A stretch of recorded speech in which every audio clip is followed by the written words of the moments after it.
Hello बच्चों। वैद्युत आवेश का एक बहुत ही महत्वपूर्ण गुण होता है जिसका नाम है क्वांटीकरण। तो आज हम पढ़ेंगे कि आवेश का क्वांटीकरण क्या होता है। आपको ये समझाया गया था कि वैद्युत आवेश का जो कारण है वो इलेक्ट्रॉन है। यानी अगर किसी वस्तु को हमें आवेशित करना है तो इलेक्ट्रॉन को एक वस्तु से दूसरी वस्तु में स्थानांतरित करना पड़ेगा। जिस वस्तु में इलेक्ट्रॉन पहुँचते हैं वो ऋण आवेशित हो जाती है और जिस वस्तु से इलेक्ट्रॉन निकलते हैं वो धन आवेशित हो जाती है। इलेक्ट्रॉन का जो आवेश होता है उसको हम मूल आवेश कहते हैं और उसका मान होता है 1.6 × 10⁻⁻19 कूलॉम। तो यदि 4 इलेक्ट्रॉन निकलकर इस वस्तु में, मान लीजिए ये ए है और ये बी है, वस्तु बी से निकलकर वस्तु ए में 4 इलेक्ट्रॉन अगर गए हैं तो इसमें आवेश की मात्रा इस मूल आवेश के गुणनफल के बराबर होगी। कैसे समझने की कोशिश करते हैं। यदि एक इलेक्ट्रॉन बी से निकलकर ए में जाए तो इसमें कितना ऋण आवेश आया, 1 × E। अगर 2 इलेक्ट्रॉन इससे निकलकर इसमें पहुंच जाए तो कितना आवेश आया, 2 × E। यहाँ पर माइनस होगा, सॉरी। और अगर यहाँ 3 इलेक्ट्रॉन पहुंच जाए तो कितना हो जाएगा, 3 × E। इसी तरह अगर यहाँ से n इलेक्ट्रॉन निकलकर यहाँ पर पहुंच जाए तो यहाँ पर कितना निगेटिव चार्ज हो जाएगा, n × E। और यहाँ पर कितना पॉजिटिव चार्ज हो जाएगा, n × E। आप बताइए क्या कभी ऐसा संभव है कि यहाँ से आधा इलेक्ट्रॉन निकल के यहाँ पर पहुंचे? ऐसा संभव नहीं है। या 1.5 इलेक्ट्रॉन निकल के यहाँ पहुंचे? ये भी संभव नहीं है।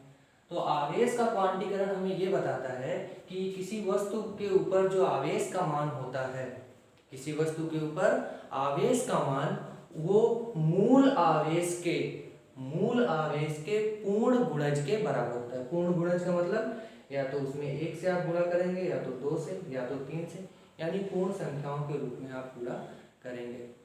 तो आवेश का क्वांटीकरण बहुत ही आसान है। किसी वस्तु के ऊपर आवेश का मान मूल आवेश के पूर्ण गुणज के बराबर होता है। तो आज से कभी अति लघु उत्तरीय प्रश्नों में, बोर्ड परीक्षा में ये पूछा जा सकता है आवेश का क्वांटीकरण क्या है, तो आप लिख पाएंगे। और कभी कभी बहुविकल्पी प्रश्नों में या अति लघु उत्तरीय प्रश्नों में एक न्यूमेरिकल भी इसका पूछ लिया जाता है, वो भी बहुत आसान है।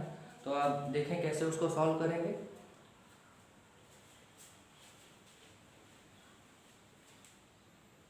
आपने ये जाना कि अगर किसी वस्तु के ऊपर हमें आवेश का मान निकालना है, आवेश को हम किससे लिखते हैं, Q से। तो अगर n इलेक्ट्रॉन स्थानांतरित हुए हैं तो आवेश का जो मान होगा वो किसके बराबर होगा, n × E। n क्या है, इलेक्ट्रॉनों की संख्या, और E क्या है, मूल आवेश। तो इसको आप लिख लीजिएगा, n क्या है,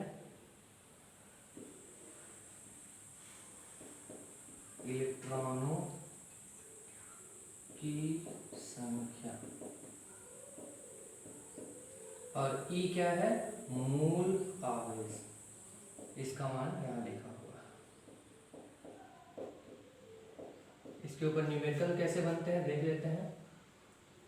एक प्रश्न पूछा गया कि यदि हमें किसी वस्तु के ऊपर 1 कूलॉम का ऋण आवेश चाहिए तो उसके ऊपर कितने इलेक्ट्रॉनों की अधिकता होगी। तो आवेश का मान कितना है, 1 कूलॉम। हमें 1 कूलॉम आवेश चाहिए और पूछ रहा है कि कितनी इलेक्ट्रॉनों की आवश्यकता होगी। n का मान हमसे पूछ रहा है और E का मान हमको दिया है 1.6 × 10⁻⁻19 कूलॉम। ये फॉर्मूला आपके पास है, Q = NE। Q का मान 1 कूलॉम, n का मान आपको निकालना है और E का मान 1.6 × 10⁻⁻19। n का मान निकालना है, इसको इधर लेके आएंगे तो n = 1/1.6 × 10⁻⁻90। 10⁻⁻19 ऊपर जाएगा तो +19 हो जाएगा, तो 10⁻+19 इसको आप इससे भाग करेंगे तो आएगा 0.625 गुणे 10 की घात 19। अगर आप 10 की एक घात इसमें गुणा करा दें 10 का तो क्या हो जाएगा 6.25 गुणे 10 की घात 18। सिंपल सा प्रश्न है ये, एक नंबर में इस तरह से कई क्वेश्चन आपसे पूछे गए हैं। इसी का दूसरा प्रश्न बन सकता है, Q केवल बदल जाएगा, N पूछेगा हमसे और E का मान तो हमें पता ही है। तो ये क्वेश्चन आप लोग सॉल्व करेंगे। Q का मान आपको दिया होगा 3.2 कूलम। एक प्रश्न में आपको Q का मान दिया होगा, यहाँ N आपसे पूछेगा। अगले प्रश्न में 8.0 कूलम और आपसे N का मान पूछेगा। तो ये प्रश्न आप लोग हल करेंगे, ठीक है, बहुत ही आसान है। इसी तरह से आप लोग इसको सॉल्व कर लेंगे।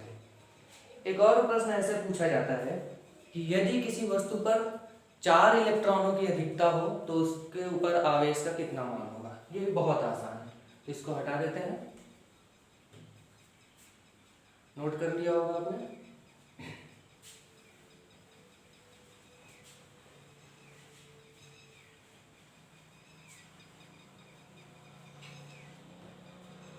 प्रश्न पूछा जाता है आपसे दूसरे टाइप का ये प्रश्न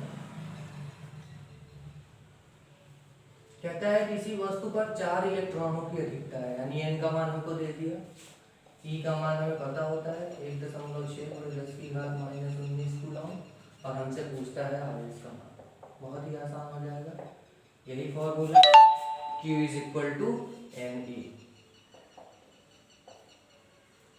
N का मान 4, E का मान 1.6 गुणे 10 की घात -19 कूलम।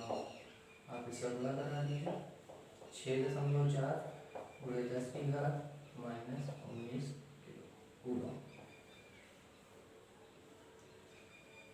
तो आज के लिए इतना ही रखते हैं। आपने आज सीखा कि आवेश का क्वांटीकरण क्या होता है और उसके प्रश्न कैसे हम हल कर सकते हैं।